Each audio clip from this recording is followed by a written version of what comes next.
Muy buenas. Recién pasada la Semana Santa, compartimos algunas profecías que conocemos y que se han venido cumpliendo. Por supuesto que pensar en estas cosas, o comer así o asá, no hace mejor a nadie. Eso huelga decirlo. Pensemos que existen personas que no valoran que estas profecías existen en bibliotecas y museos, y pensemos que tras la primera parte cumplida, según la mayoría de indicios que así apuntan, estamos al comienzo del doloroso parto de la segunda parte, aunque, segunda parte entre comillas, ¿no? Es una continuación siempre, aunque lo vivamos en cámara lenta, por decirlo de alguna manera, eh, nos es complicado verlo en perspectiva para reconocerlo. Efectivamente, Manolo, no nos podemos extender en todas las profecías, sino solo en algunas de ellas, mencionarlas. El hecho de que estas visiones de clarividentes, profetas, puedan reflejar hechos ya ocurridos o sucediendo y por llegar, hace que las interpretaciones para distintos tiempos de esos escritos no consigan poner de acuerdo a creyentes de una u otras fees, ¿no? Dificultando también esto por el hecho de que el lenguaje o lenguajes antiguos, desde el arameo, el hebreo, luego el griego, el latín, como sabemos, cuestión de que luego en sus interpretaciones o matices o traducciones se pueden generar también desacuerdos específicos, aunque haya otros aspectos generales donde existe más acuerdo global. De acuerdo, pero dejarme que añada unas observaciones propias, porque la mayoría de nosotros se ha planteado algunas veces en su vida qué sentido tiene la vida. ¿Solo es para perpetuar la especie, no? ¿Existe la vida solo para eso? ¿O tiene quizá toda forma de vida una chispa especial, un alma que solo se transforma como una energía indetectable con nuestra tecnología?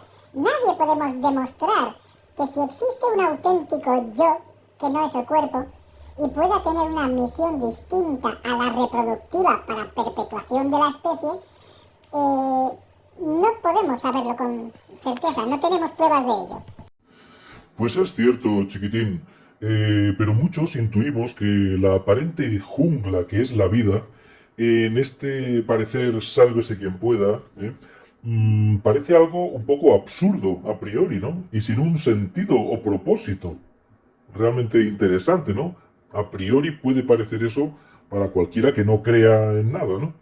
Desde un punto de vista nada espiritual, se impondría la ley realmente del más fuerte o el más hábil, no tanto del más justo, ¿no? Seguramente. Y aquí no pasaría nada tras morir. De hecho, han existido y existirán personas que perderán su vida defendiendo lo que creen que es más justo sin pararse a pensar si hay alma o si no hay alma, etc. Y la parte contraria, pues habrá personas quienes, convenciéndose de que están por encima de los demás, pues no les importe lo más mínimo, pues el sufrimiento ajeno, aun cuando podrían disminuirlo, ¿no? Si les importara. Personas con poder, normalmente. Imaginemos a un criminal de lujo, ¿no? O sea, una persona importante, cuyo sentido más profundo de la vida consiste en tener las cosas más caras, ¿no? Tener y sentir el poder, coleccionar montones de dinero y someter injustamente a muchos para que le sirvan, e incluso para que lo adoren a veces, ¿no? Pues alguien así, si la vida no tuviera ningún sentido, se moriría habiendo disfrutado de todo lo mejor del mundo físico, habiendo causado muchísimo daño, destrucción y sufrimiento, como podemos ver si miramos atrás en la historia, ¿no? No hace falta imaginarnos nada. Pero en la historia y en la actualidad. Pero como nada tendría consecuencias, nada pasaría, ¿no? Tras morirse, después de esa injusta y lujosa vida. Y al morir después, luego, al parecer absurdamente, sus esclavos o sus sometidos infelizmente. Así es. ¿Tiene eso, de hecho, algún sentido? A muchísimos la intuición nos dice que eso no debe ser así, sin más. De ahí nos nace una fe, una creencia, una espiritualidad en que la vida tiene por fuerza que tener algún sentido lógico, algún sentido justo y superior, más allá de nuestra miope perspectiva del todo. A tal punto que no puede ser lo mismo que yo me alegre del mal ajeno a que me inspire algo de compasión, a que mi intención sea bondadosa o sea mi intención maliciosa, a que disfrute de la alegría de los demás o que me haga sentir mal esa alegría de otros, etcétera, etcétera, etcétera. Efectivamente, parecería tener sentido en la vida hasta el más leve pensamiento. Y por supuesto no es igual nacer en un país que en otro país, en un barrio que en otro barrio, o en una familia que en otra familia. Aunque también es cierto que dentro de la misma familia pueden darse casos absolutamente antagónicos y diferentes. Pero pasemos a algunas de las profecías que se conservan en pergaminos y libros desde hace siglos y que expertos en lenguajes antiguos han permitido reforzar la fe en lo que nuestro instinto ya nos decía, ¿no? Cuando empezamos a cuestionarnos cosas de la vida. En Mateo capítulo 2, versículo 23, mencionado a los clarividentes y mensajeros profetas del Antiguo Testamento judío, que decía que el Mesías sería conocido como Nazar. Y mira qué coincidencia preciosa que Jesús y su familia vivieron en la aldea de Nazaret. O sea, eran nazarenos, como sabemos. O Zacarías dando un pleno en la diana con su predicción: Jerusalén, alégrate, porque tu rey viene hacia ti, justo, salvador y humilde. Y qué preciosa coincidencia también que eso ocurrió. Pues qué mayor humildad, ¿no?, que entrar subido a una burra, ¿no? También Zacarías dejó dicho, en sentido figurado, que cuando el pastor fuese herido, las ovejas se dispersarían, que coincide cuando el maestro, horas antes de ser arrestado, ya dijo: todos ustedes me van a abandonar. Que fue efectivamente pues cuando lo apresaron y después durante su martirio, la tortura y la crucifixión, ¿no? Y bueno, pues así fue, ¿no? El propio maestro, confirmando la profecía de Zacarías de que una vez herido el pastor se dispersarían las ovejas, asimismo le dijo el Maestro Jesús a sus discípulos horas antes de ser detenido, que le iban a abandonar. Cuánta casualidad, ¿no? Pero ojo, también es cierto que se dispersarían luego esas mismas ovejas tras aparecérseles resucitado y muriendo por él después en distintos puntos del planeta. Que aquí consideramos sin ninguna duda que si no lo hubiesen visto varias veces tras resucitar, ¿alguien se cree que luego hubiesen dejado todo absolutamente para morir por él? ¿Hubieran muerto acaso por un lunático que no hubiese resucitado, que simplemente hubiese puesto más dudas que otra cosa? El detonante, creemos, para recuperar la fe en el reino que Jesús les dijo, fue verlo varias veces después de 3 días de haberse muerto. Así es, compañera. ¿Alguien se cree que con lo listos que han sido siempre los judíos, iban a dejar que el sepulcro estuviese sin ninguna vigilancia? ¿Con lo malpensados que eran? ¿Imaginando que podía algún fanático decir, mira que ha resucitado Jesús después de haber sacado de allá su cuerpo? No, lógicamente, desde el principio convinieron con los romanos que se pusiera una vigilancia profesional allí.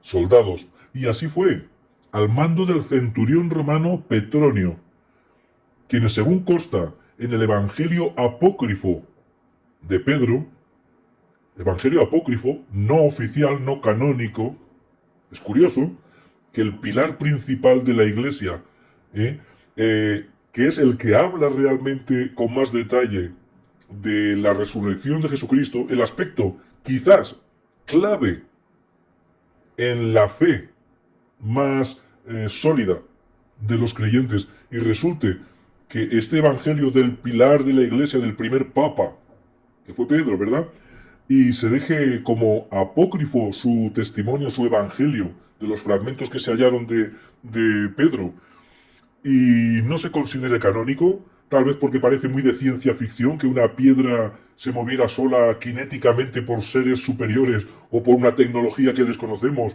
y como se afirma, acudieran 2 seres, como dos hombres resplandecientes, que cuando se hubo abierto la puerta aquella, la redonda aquella de piedra que tapaba el sepulcro, salieron luego con el Maestro resucitado, estando entre ellos, apoyado entre ellos, entre estos dos otros seres, pues esto lógicamente habrá a quienes no le interese que esto se sepa. Incluso a veces me parece rarísimo que no se incida un poquito más en este aspecto por quienes deberían, supuestamente, y son los que oficialmente representan o se ven más imbuidos de la inspiración, etcétera, y no hablen en la justa medida sobre este tema. De acuerdo, es mi opinión. Es la opinión de una persona cualquiera. Pero qué casualidad, ¿no? Que esto sea así. Tan solo de los evangelios canónicos, Mateo es el único que habla de la resurrección de Jesús y por supuesto muy de pasada. No entra tan en detalle como el discriminado evangelio del pilar de la iglesia, de Pedro, cuyo evangelio, repetimos, es apócrifo, es decir, no aceptado. No es que sea condenado ni nada de eso, pero no está aceptado. Si hay dudas, en su momento, pues la Iglesia pues no lo cogió, ¿no? En el concilio de Nicea, cuando entre más de 50 evangelios escogieron estos 4 que a veces parecen contradecirse, ¿no? Los evangelios canónicos. Y está claro que es el elemento más difícil de creer. Hay que reconocerlo. El hecho de una resurrección, ¿no? De poder burlar a la muerte, como estaba escrito, de hecho, al tercer día, es lo más difícil de creer, es cierto. Pero bueno, si estamos dispuestos a creer en el alma, ¿por qué no vamos a estar dispuestos a creer en auténticas maravillas que se escapan de nuestro limitado potencial intelectual? ¿Por qué no? Está claro que esto podemos creerlo o no, igual que la abducción de alguien por una nave extraterrestre. Es cierto, es un dogma de fe. O se cree o no se cree. Pero realmente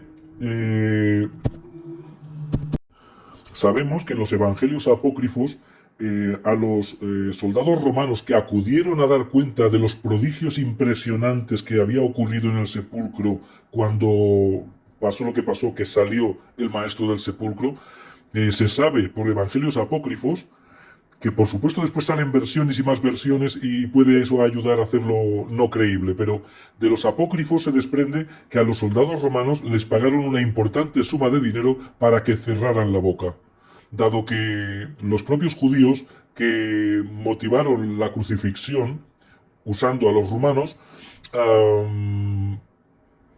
tenían miedo de caer en manos del pueblo si reconocían el carácter divino de aquello, el carácter sobrenatural sobre el Maestro Jesús. Lógicamente les entró pánico. Es normal, pongámonos en su lugar. Es por ello muy verosímil, muy creíble, que a los romanos estos que vinieron diciendo esto no os lo vais a creer, ha ocurrido esto, dijeran, pues no podemos reconocerlo, si no nos van a apedrear aquí vivitos. Intentemos en ese sentido entender el contexto y comprenderemos que todo esto no es descabellado para nada. Efectivamente, compañero. De hecho, debemos entender que hay demasiados indicios que apuntan a todo esto. Lo único que pasa es que cuando después han pasado tantísimos siglos con una documentación que tiene siglos, que es difícil poder dilucidar con exactitud qué versiones son más reales, qué versiones lo son menos, pero en cualquier caso podemos descartar categóricamente que todo lo que aconteció fuese una especie de cuento de Caperucita Roja.